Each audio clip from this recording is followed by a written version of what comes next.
Glória seja dada ao nome de Jesus para todo sempre. Meus queridos alunos, a paz do Senhor para todos vocês. Como é que vocês estão? Estão bem? Graças a Deus. Estamos chegando no nosso final, nossa última aula, aula de número 8, onde iremos ver as lições 11 e 12 do nosso livro. Meus queridos, nesse ponto de encerramento, eu queria que vocês refletissem um pouco comigo. Desculpe. Refletissem um pouco comigo acerca de um pequeno resumo do que nós já vimos até agora. Nesse nosso pequeno estudo da teologia do Antigo Testamento, nós consideramos quem é Deus e o que Ele faz. Estudamos a condição triste e desesperadora do homem por causa do pecado. Vimos que Deus, Ele é santo, criou o homem para gozar de comunhão com Ele.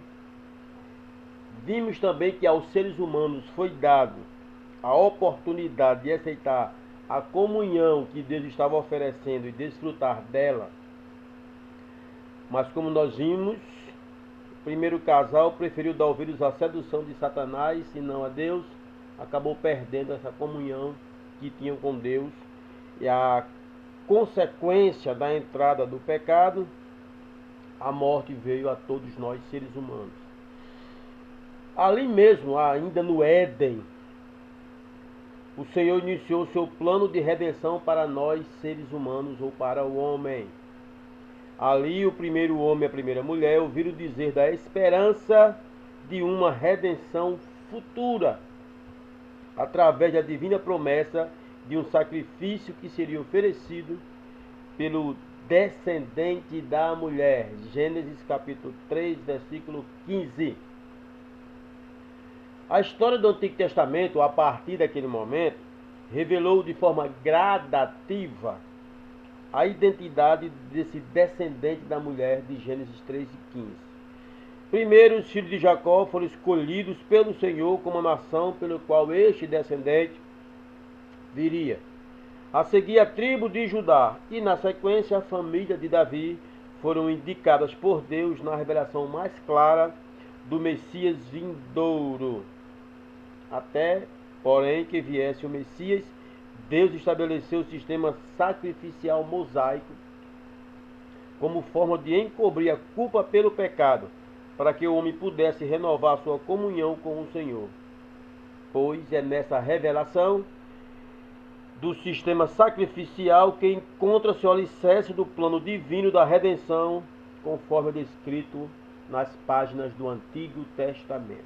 Pois bem, na lição de hoje, ou nas lições, nós vamos considerar o provimento desta redenção mediante o sistema sacrificial que Deus deu ao seu povo para encobrir o pecado de forma momentânea até que se desse aquele sacrifício definitivo. Vamos examinar o propósito desta redenção, a liberdade de comunhão e adoração a Deus, e finalmente vamos ver como o Antigo Testamento, de forma clara e delineia o panorama completo da redenção do homem ou da raça humana para com o seu Deus. Lição número 11, o concerto da redenção. Página 210 do livro. Tenha ela aí sempre em mão, o livro, para fazer o acompanhamento. Redenção mediante sacrifício. Meus queridos, os slides hoje estão apenas para dar um norte para a nossa aula de hoje, tá bom? Nós vamos falar aqui em conformidade com o livro para vocês compreenderem melhor e assim poder responder os exercícios, questionários e, consequentemente, a avaliação. Vamos lá. Redenção mediante sacrifício. O Antigo Testamento ele alude os sacrifícios pagãos É sabido que tais oferendas tinham por finalidade atrair a atenção das suas deidades. Claro, as deidades aqui, Deus com D minúsculo. Contudo, não era assim com o Deus de Israel. Os sacrifícios que eram dirigidos a Deus de Israel eram de forma diferente. O povo não intentava receber o favor do Senhor. Por quê? Porque já possuía sua graça. Oferecia os sacrifícios a Deus em gratidão ao que Deus já tinha dado ao povo, que era graça. Os sacrifícios a Deus tinham por motivo o restabelecimento da comunhão entre o homem e Deus, que foi rompida pelo pecado. Ou seja, as transgressões deviam ser tratadas e os sacrifícios eram o meio que Deus estabeleceu para isso, entre ele e o seu povo. Então, de forma resumida, os sacrifícios mosaicos tinham por finalidade restabelecer a comunhão com Deus, perdida por causa do pecado. Qualquer semelhança aqui é mera coincidência, se tiver uma questão dessa, tanto na avaliação, como nos questionários. Amém?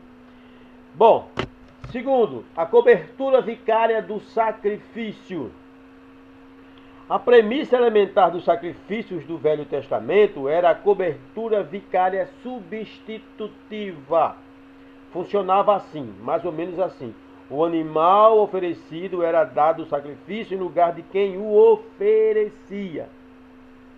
O ofertante expiava os seus pecados diante do juízo divino através da imolação de um animal que representasse.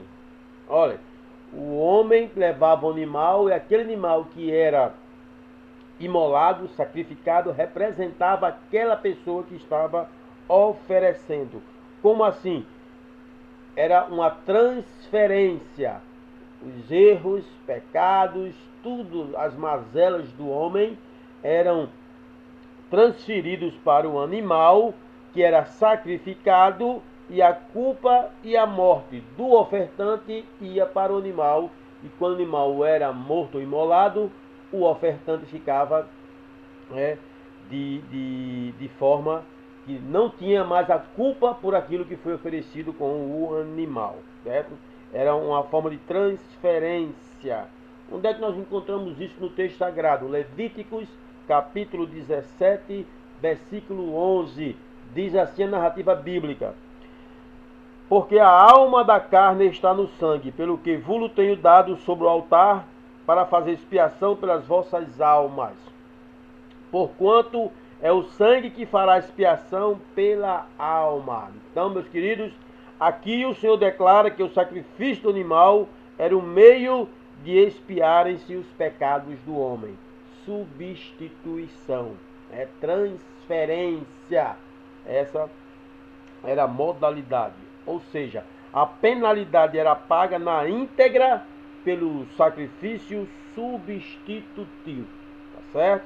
Então, quando executava-se o animal, a sentença de morte exigida do pecador, uma vez que o homem, por conta do seu pecado, não teria condições de ser a expiação dos seus próprios pecados, até naquele momento, somente a morte de forma substituta era, no caso, o animal, de forma moral, poderia servir como cobertura exigida por conta da ira de Deus contra o pecado do homem. Bom, se você quiser de forma mais detalhada desse sacrifício, vá para o capítulo 4 de Levíticos, que lá você vai encontrar uma forma mais detalhada desse sacrifício vicário que Deus estabeleceu. Bom, vejamos. O termo expiação, que nós estamos estudando, existe um termo hebraico para ele que é kipé, que enfatiza a ideia de cobrir. A expiação da cobertura para o pecado do indivíduo. Deus não olhava diretamente para o pecador naquela hora do sacrifício. Ele olhava para o sangue que estava sendo oferecido. Porque era o sangue queria cobrir o pecado daquele ofertante. Então, sempre que isso ocorria, Deus olhava para o altar e enxergava não a violação da lei, mas o sangue que era oferecido em sacrifício. Tem até um nome que nós damos na teologia para isso, que é a teantropicamente. É quando Deus aceitava essa transição, essa transferência do sacrifício do sangue do animal para cobrir ou expiar o pecado do homem ou do povo. Muito bem, vamos adiante. Então, nesse contexto, o sangue cobre o pecado ante os olhos de Deus. Deus não olhava, não via o pecador, mas o sangue que estava cobrindo esse pecador de forma de expiar o pecado desse homem, desse pecador. Certo? Então, de forma resumida, em Levítico 4, nós lemos que o sacerdote oferecia sacrifícios como forma de expiar os pecados do ofertante. Pegou aí? Segunda pérola deixa. E agora vem a terceira pérola. Preste atenção.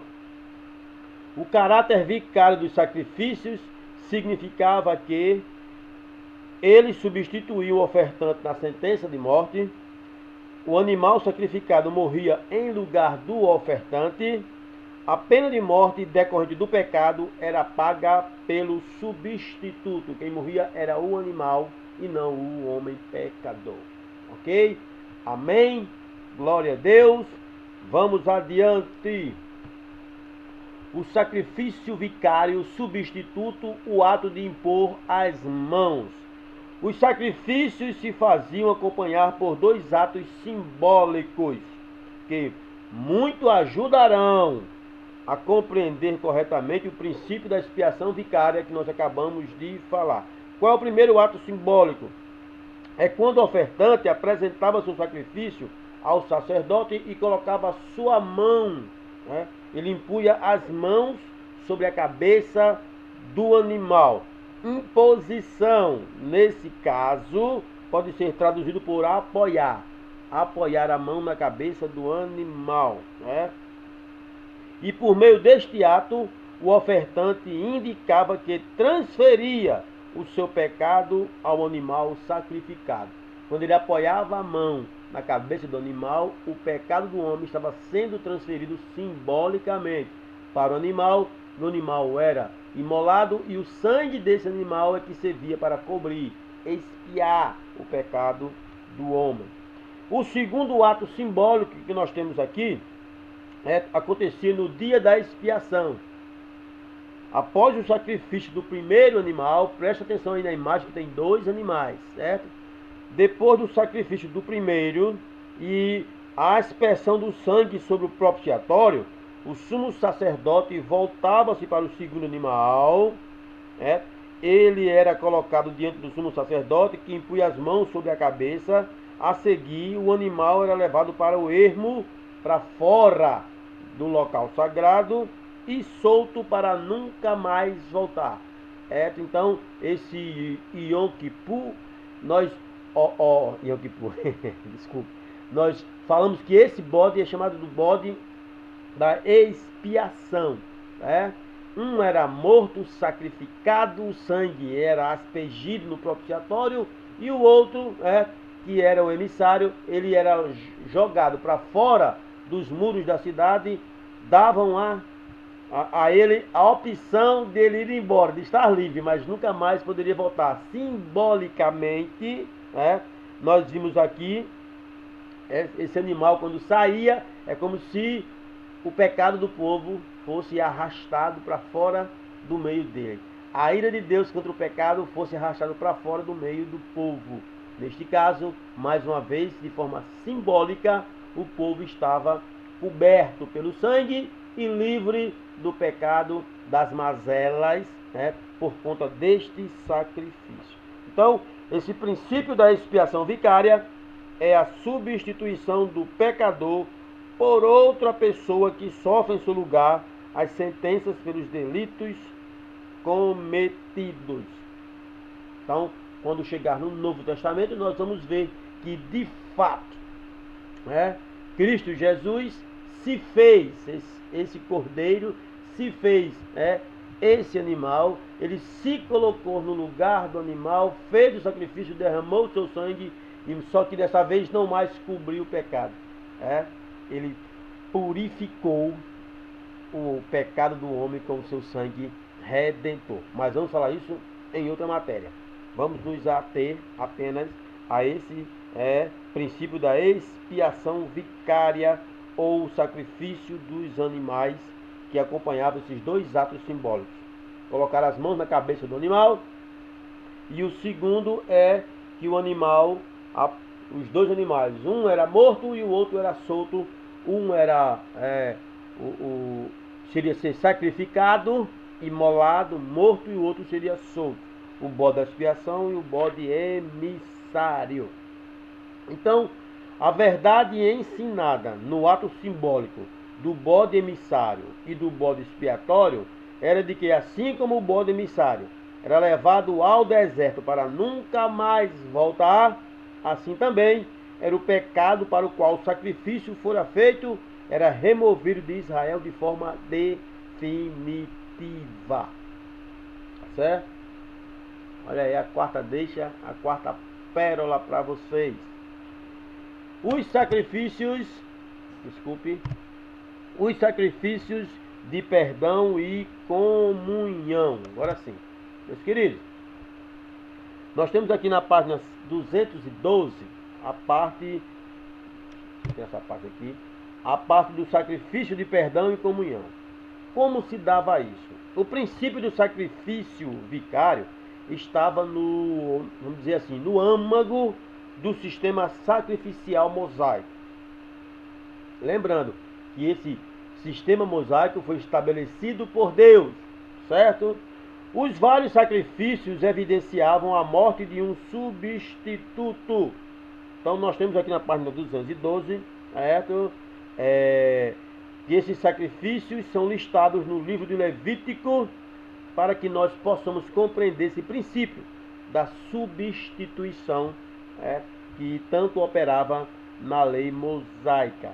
Então nós temos aqui um diagrama que dividem os sacrifícios em duas áreas: aqueles que lidam com a necessidade do perdão e os que lutam pelo desejo da comunhão com Deus. Então nós temos aqui um quadro com um diagrama. Sacrifícios que buscavam o perdão: o holocausto, sacrifício pelo pecado, sacrifício pelo sacrilégio. E os que possibilitavam o perdão era o sacrifício pacífico, oferta de voto e a oferta voluntária. Está aí no quadro demonstrativo, todos eles no livro, na página 212, vocês podem acompanhar, certo? Vamos adiante. Agora nós temos aqui no quadro, na página 213, sacrifício, um quadro profético. Como assim? Deixa eu estabelecer aqui um elo entre as páginas. Deus, de forma progressiva, desvendou o seu programa de redenção através de etapas sucessivas da revelação divina. Nós temos aqui pelo menos 3 etapas que chamamos de lógicas de Deus para mostrar, tá certo, esse programa de redenção. Primeiro, é prometido uma pessoa, descendente da mulher. Segundo, ia haver uma luta intensa contra a descendência da serpente com a dessa mulher, tá certo? Só que a pessoa que era descendente da mulher, no final, ele iria triunfar, certo? Então, nós temos aqui no sacrifício um quadro profético que apontava para um futuro onde a pessoa que era o descendente da mulher, no caso, Gênesis 3:15, o nosso Cristo triunfaria sobre a serpente, certo? E o quadro profético no período mosaico, página 214 do livro. A necessidade de sacrifícios constantes era uma lembrança marcante ao povo quanto à eficácia limitada de tais sacrifícios. Este era apenas de natureza temporária. Por isso que tinha que haver essa repetição. E esta repetição constante desses sacrifícios, dia após dia, ano após ano, indicava sua insuficiência para fornecer a solução permanente para os pecados do povo. Era necessário um sacrifício maior, melhor e único. Temos aqui um diagrama, um quadro na página 214 que nos mostra o contraste entre o sistema mosaico e o sacrifício perfeito de Cristo, nas três características que eu falei anteriormente: moral, a motivação e a identificação. Então, sacrifício de Moisés, sacrifício de Cristo, de forma paralela, para você ver esse diagrama entre a diferença que existe entre ambos, o sistema mosaico e o sacrifício de Cristo Jesus, o nosso Senhor. Vamos adiante. Então, resumindo, nós temos esses tipos de sacrifício: holocaustos, oferta pelos pecados, oferta pela culpa, oferta pacífica e oferta de manjares. Sobre cada um deles, de forma específica, nós não vamos falar, mas o holocausto, que é o mais comum entre deles, já que era feito uma vez por ano em relação ao povo, esse holocausto tinha necessidade de manter a comunhão entre Deus e o povo. Então, todas as vezes que alguém oferecia um animal imaculado, esse animal era totalmente consumido no altar, e esse sacrifício é que fazia o pecado do povo, certo, ser coberto e ter mais uma vez comunhão com o Senhor, certo, de forma bem distinta. Adiante. Agora, o quadro profético nos Salmos. Estamos aqui na página 214. Os Salmos davídicos nos oferecem um rico pano de fundo para o ensino do Antigo Testamento no que diz respeito ao Messias, de forma específica, o Messias sofredor. Estes salmos descrevem o Messias como uma harmonização sem igual de glória e de sofrimento. Ou seja, aquele que viria na glória messiânica deveria primeiramente, segundo o salmista, vir com esse sofrimento messiânico. Então nós temos aqui o Salmo 22, que é muito relevante, embora este salmo descreva o sofrimento e a posição enfrentada por Davi, também descreve, por previsão profética, a agonia e a glória daquele que viria no futuro, que era o Cristo Jesus, nosso Senhor, no seu versículo 1. Então, nós temos aqui o quadro profético nos Salmos. Temos o Salmo 22, nos versículos 1, 7, 8 e 18, temos o Salmo, está descrito na tela, 16. Nós temos vários salmos que falam acerca do Messias. Esse aqui é o mais conhecido, que é o Salmo 22. Salmo 2, versículo 2, diz que esse ungido, ele viria de forma sofredora, mas que ele também seria triunfante, seria vencedor. O capítulo 2 de Salmo fala de Cristo vindo em glória para reinar na terra.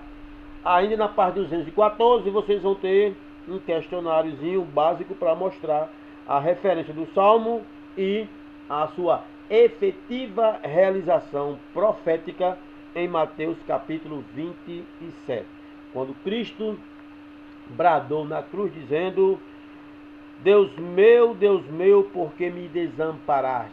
Davi, no Salmo 22, versículo 1, ele, de forma profética, ele diz as palavras que Cristo iria utilizar na agonia na cruz do Calvário. E aí, Tem outras coisas que o salmista fala, Davi, no Salmo 22, como repartiram suas vestes, lançaram sorte, está lá elencado em Mateus 27, versículo 35. Temos ainda o Salmo 34, temos o Salmo 41, temos o Salmo 21 e o Salmo 129, todos estes também fazem alusão ao Messias vindouro, ou seja, o quadro profético sobre o Messias nos salmos, nesses que eu acabei de relatar. Bom, vamos adiante. E o quadro profético nos profetas, página 215 do livro. Vamos lá. Então, de acordo com o que nós vimos, era necessário um sacrifício maior. Porque o sacrifício do Antigo Testamento era repetitivo, dia após dia, ano após ano, era insuficiente para fornecer a solução permanente para os pecados do povo. Era necessário um sacrifício maior, melhor e único. Baseado nisso, nós temos aqui os escritos proféticos, já vimos os salmos davídicos, tá certo? Mostrando esse Messias que haveria de vir, de forma que, tanto moralmente como espiritualmente, iria dar um basta em todos aqueles sacrifícios, dia a dia, ano a ano, de forma repetitiva que acontecia na formação da lei mosaica. E aqui temos o profeta Isaías, no capítulo 53, que é tido como Cântico do Servo. E esse capítulo 53 de Isaías descreve de modo exato a oferta sacrificial do servo do Senhor. 6 versículos de forma especial enfatizam a verdade do sacrifício vicário. Quais são os versículos? O versículo 4, o versículo 5, o versículo 6, o versículo 8, o versículo 11 e o versículo 12. Nesses 6 versículos, o servo do Senhor se oferece, não como sacrifício pelo seu próprio pecado, mas pelos pecados do povo. Diferentemente do sacrifício mosaico, esse sacrifício final do Messias estabelece uma propiciação completa e permanente entre Deus e os homens.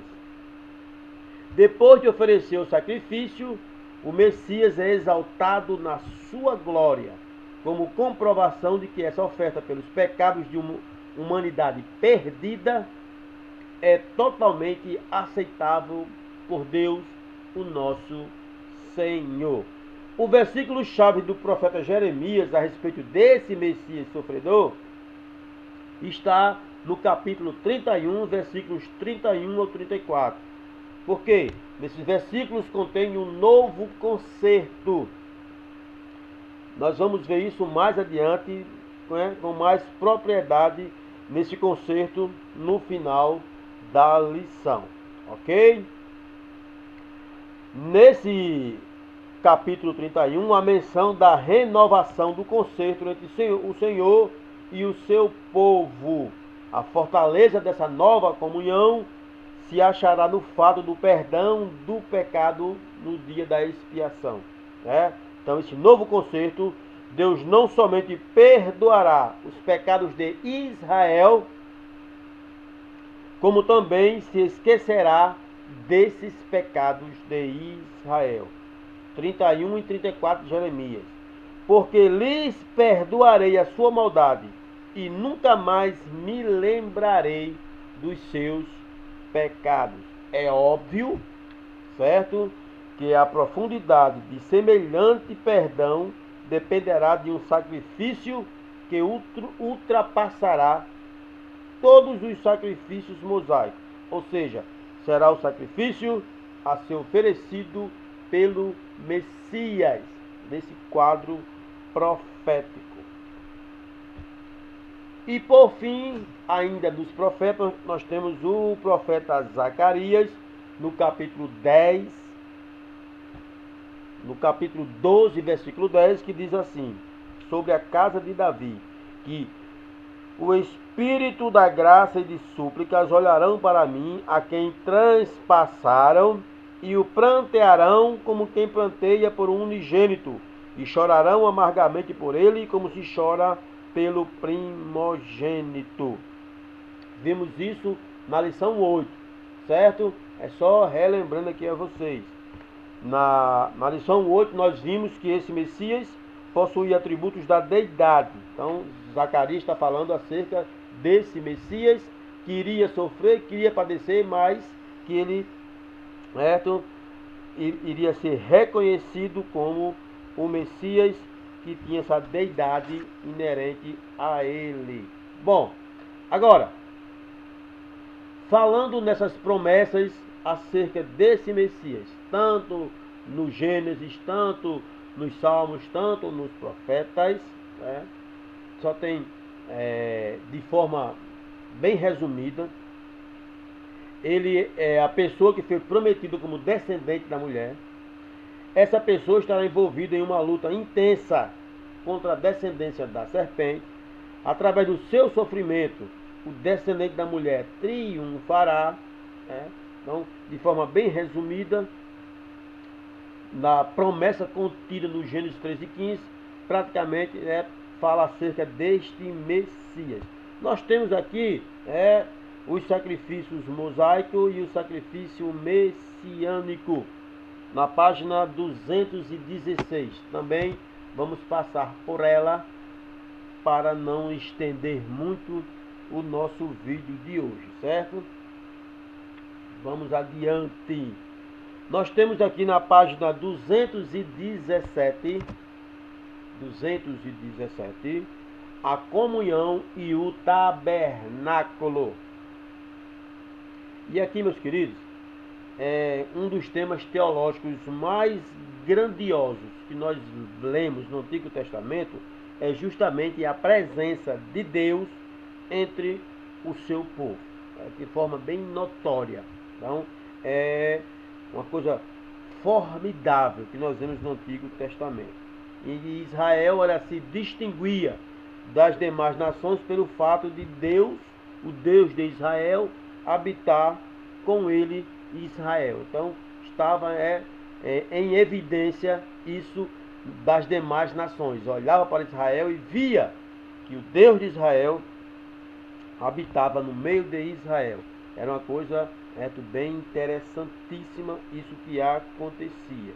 Isso falando desde a vida coletiva de Israel, certo? Moisés reconheceu a necessidade da presença de Deus na nação. E foi através dessa necessidade que Deus se fez presente no meio do seu povo, certo? E para melhor entender isso, nada melhor do que a figura do tabernáculo, para mostrar de fato essa coisa de presença de Deus no meio do povo.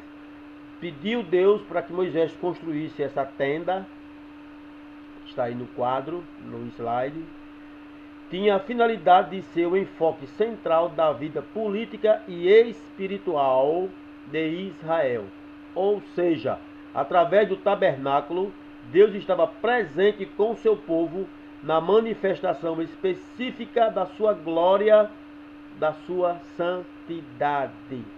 O tabernáculo foi construído segundo as instruções que Deus determinou a Moisés no Monte Sinai. E essa estrutura era portátil.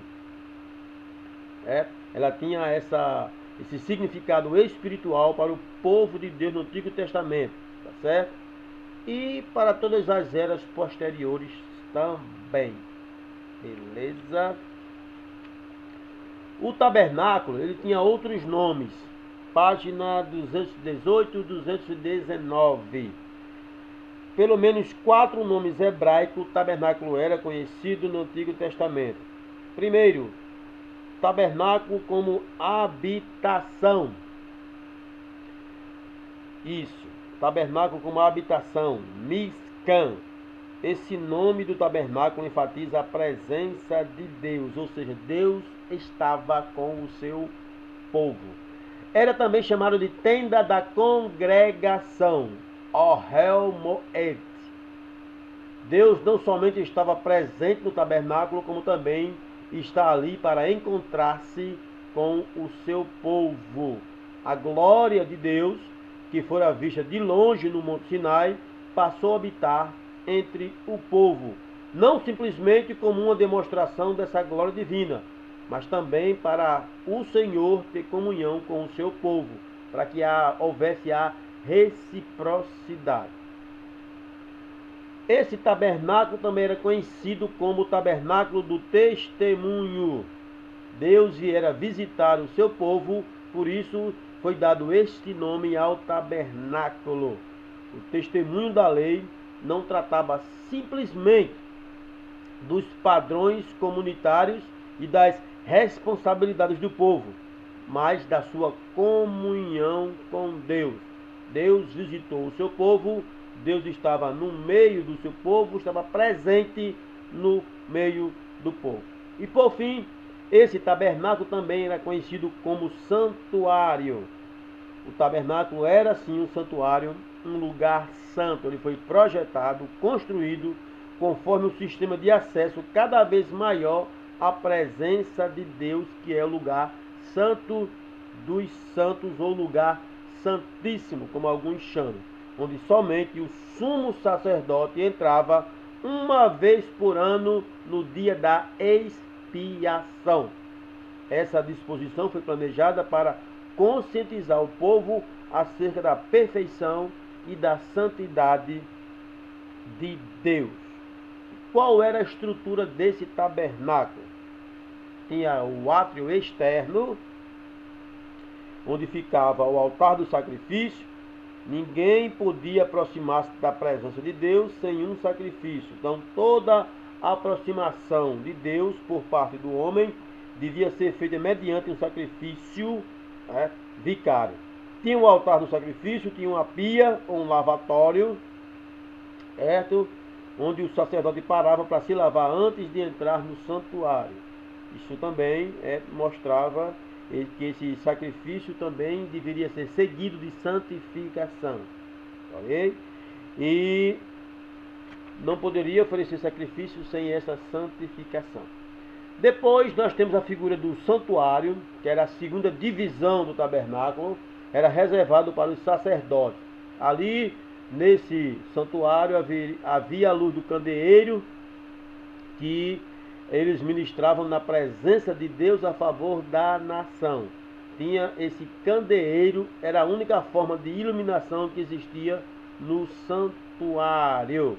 A mesa dos pães da proposição também estava dentro do santuário. Também pode ser chamada de mesa da presença, porque simbolizava a presença de Deus. E também tinha o incenso que subia do altar do incenso, que era uma ilustração das orações da nação que subiu ao Senhor. E por fim, o lugar santo ou santíssimo, a área mais exclusiva do tabernáculo, que só o sumo sacerdote entrava uma vez por ano no dia da expiação. Tinha um único móvel que se encontrava ali, que era a arca do concerto. Por cima da arca havia o propiciatório, ou a tampa da arca, que em cima dela tinha 2 querubins de ouro estendendo as asas sobre ele. Lembrando que esse propiciatório, ou a tampa da arca, era feito de ouro maciço. E ali onde o sangue era aspergido do dia da expiação, para que o Senhor recebesse o sacrifício e abençoasse o seu povo. Certo? Temos aqui a figura do tabernáculo. E claro, já passamos por essa figura do tabernáculo em lições da escola dominical, lá atrás, no básico também. Então, não tem muito o que se falar acerca deste tabernáculo, certo? Vamos adiantar. Página 221, adoração à resposta do povo. A vida espiritual do povo de Israel era mais que a frequência ao tabernáculo. Olha, meus queridos, preste bem atenção. Havia um papel que todo fiel do Antigo Testamento ele podia desempenhar no ministério ao Senhor, que é o ministério da adoração. Todos os homens poderiam, e mulheres, adorar ao Senhor, poderia trabalhar, exercer, desempenhar esse ministério de adoração, certo? Adoração, nós vimos há 4 aulas atrás que essa adoração entre as nações pagãs nos tempos do Antigo Testamento incluía culto à natureza, incluía culto aos demônios, incluía ídolos das imaginações dos homens, mas o povo de Israel, eles tinham como adorar ao único e verdadeiro Deus, se assim o quisessem. Para tanto, nós temos aqui essa adoração como um ministério para todo o povo de Deus poder exercê-lo. E nós temos aqui a palavra hebraica para louvores, a palavra hebraica para aleluia, que na tradução literal seria louvar a Deus ou louvado seja Deus, tá certo? Nós temos essa figura aqui do hebraico. E louvar era o que o povo de Israel, ele poderia dizer assim, que mais sabia fazer. Porque se você for desde o Gênesis até no final do Antigo Testamento, esse povo era um povo que gostava muito de adorar e de louvar a Deus.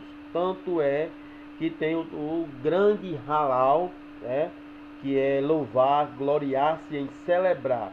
Uma palavra muito, mas muito frequente usada no Antigo Testamento para representar o louvor.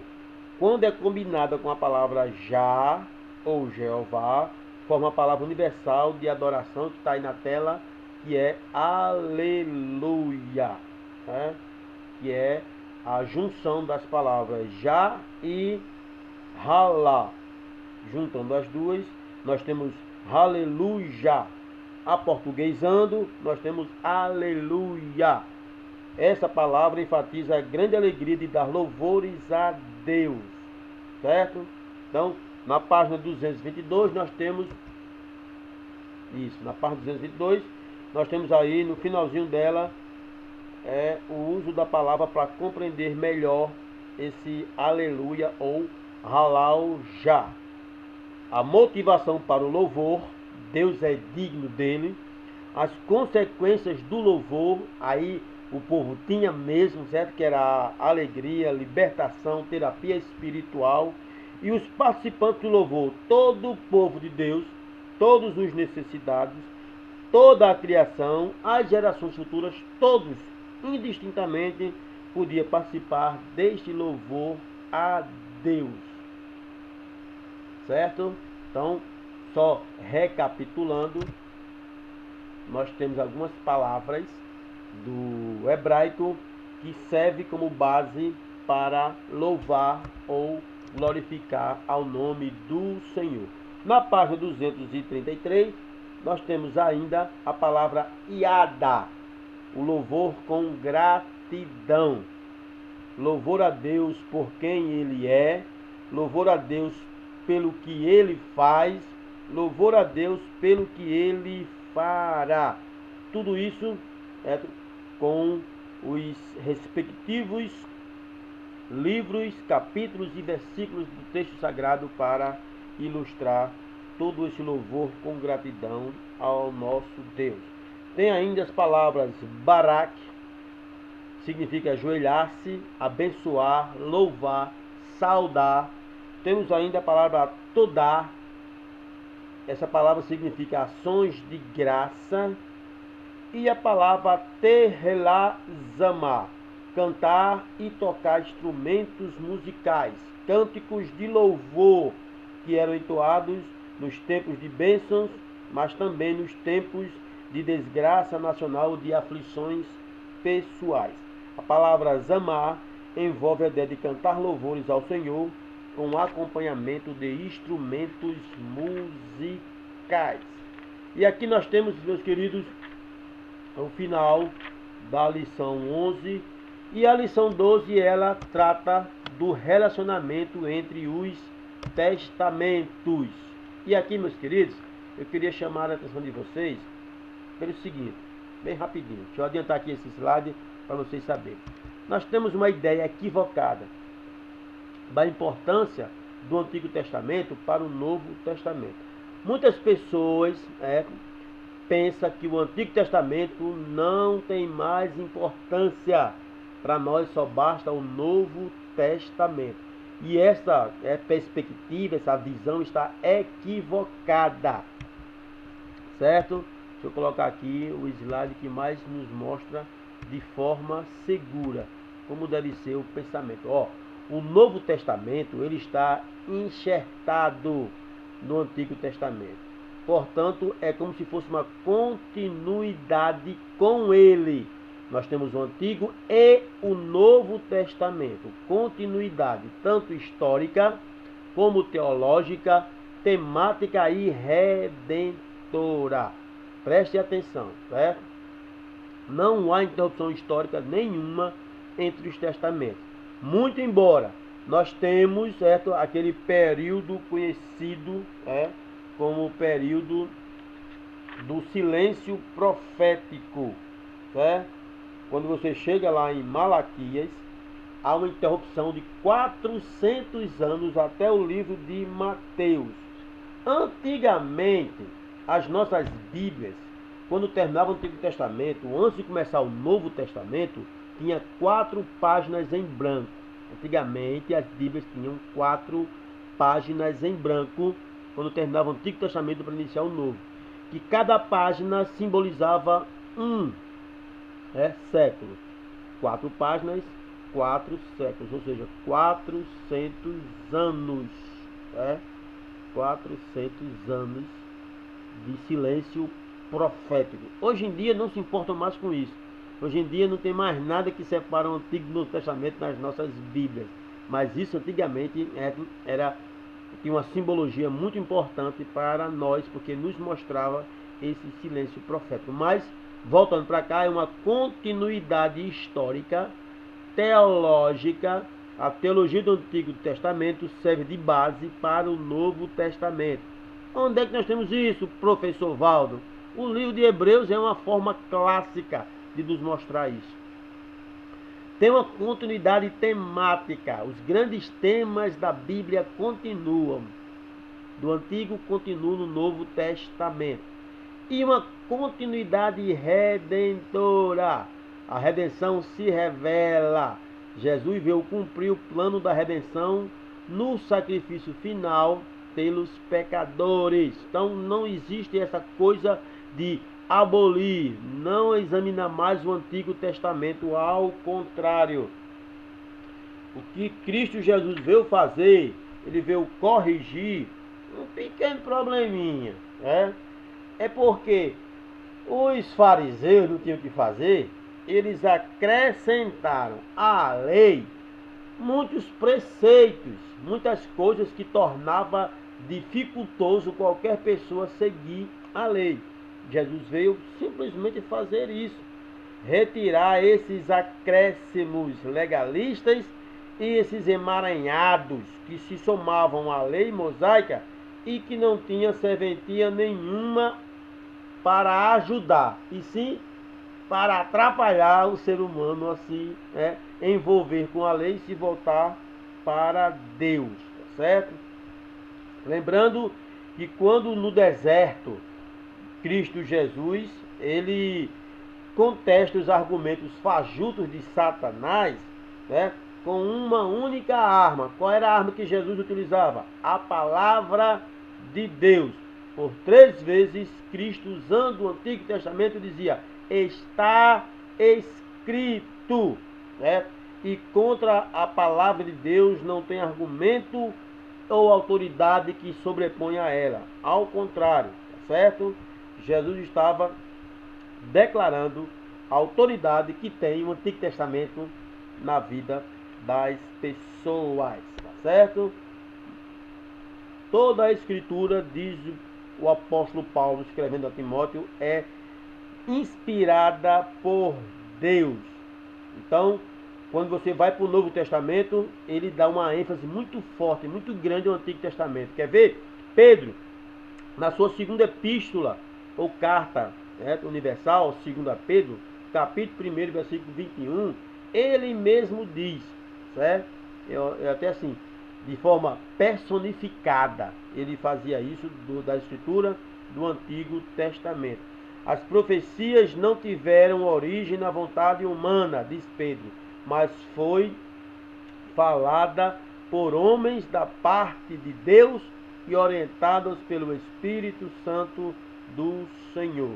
Então, o apóstolo Pedro, nas suas epístolas, reconhecia o valor da experiência pessoal que ele tinha, né?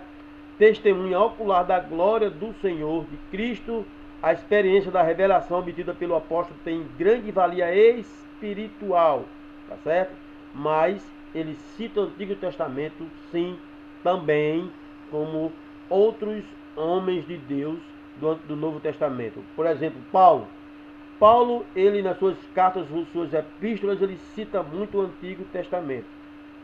Ele cita Isaías, ele cita os Salmos, ele cita Oséias. Paulo foi um homem que mais utilizou-se do Antigo Testamento para as suas pregações. 1 Coríntios, no capítulo 15, versículos 3 e 4, você vai ver, né, que Paulo diz assim: segundo as Escrituras, Antigo Testamento.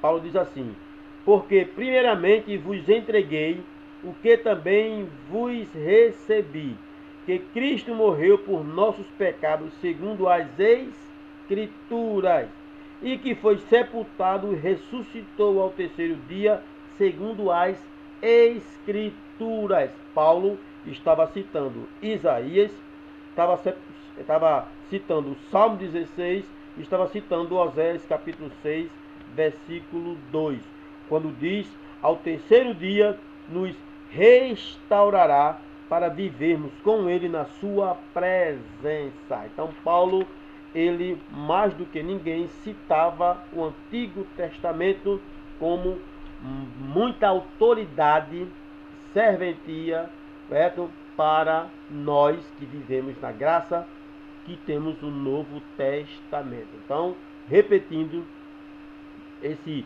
ensino de que o Antigo Testamento, né, não tem mais valia está equivocado, certo? Há sim uma continuidade histórica, teológica, temática e uma continuidade redentora no Novo Testamento. E no livro vocês vão ter os detalhes sobre cada uma, né, dessas continuidades que eu acabei de falar no nosso livro.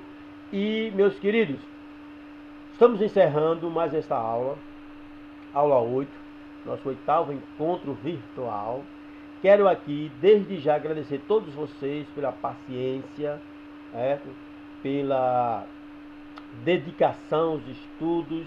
Muita gente nos dá o feedback, o retorno necessário para que nós possamos, certo, tirar dúvidas, esclarecer pontos, que a lição deixa sem esclarecimento real, e também sobre os questionários da lição. Então, quero agradecer a todos vocês pela paciência, pelo cuidado, pelo zelo. Peço a vocês que qualquer falha nos desculpe, tá certo? Nos perdoe. Haja vista que é um novo modelo que estamos aplicando nas aulas virtuais, né? Então, nós estamos sendo pioneiros nesse processo evolutivo das mídias, né, da educação. Então, qualquer coisa que deixamos a desejar, nos perdoe em nome de Jesus, tá bom? E eu quero aqui, desde já, agradecer a todos vocês, tá bom? Olha, digo uma coisa que vocês já me conhecem, uma frase que eu disse no início, lá atrás, lá no básico. Eu disse uma frase para vocês que estão agora no avançado e vocês vão de se lembrar da minha frase. Eu disse assim, ó: eu tenho certeza que dentre a turma aqui tem pessoas que sabem muito mais do que eu. Mas como tem que ter a figura do professor e do aluno, eu estou professor e vocês alunos. E juntos vamos construir um conhecimento, aprendendo uns com os outros, sem fugir do tema do livro, já que nosso curso é um curso confessional. Amém? Estão lembrados, né? Pois é. Então, a todos os mestres que estão do outro lado da tela, nosso muito obrigado pelo feedback, pelo retorno.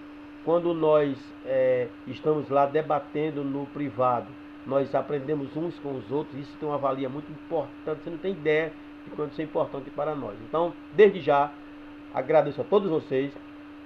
Peço desculpas pelas falhas e que Deus nos dê a capacidade de melhorarmos.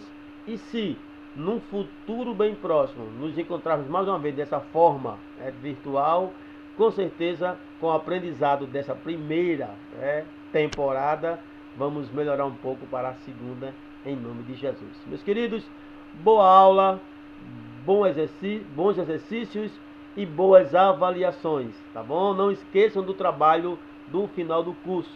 Estou aguardando todos em nome de Jesus.